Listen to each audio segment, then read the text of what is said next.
Si kanë mbetur obligim 5 kohët e namazit gjatë një dite, gjatë 24 orëve?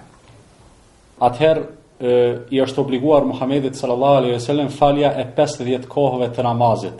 Mirë po, sikur se përshkruhet në detajet e atij udhëtimi, kur ka kaluar ka Musai a.s. i cili ka qenë një prej pejgamberëve që ka qenë më herët para Muhamedit a.s. ai e pyeti se ç'të dhuroi Allahu fuqiplot ty në këtë udhëtim. Ai tha, Allahu më dhuroi namazin, të cilin më obligoi që unë dhe pasuesit e mi ta falim 50 herë gjatë ditës dhe natës. Musai a.s. i tha se kjo është e vështirë për ty, nga se unë kam përvojë me njerëzit dhe e di se ata sigurisht se do ta përjetojnë një rand një gjatë të tillë, andaj ktheu tek Allahu dhe kërko që ta lehtësoj ty dhe ummetit tënd një gjatë të tillë.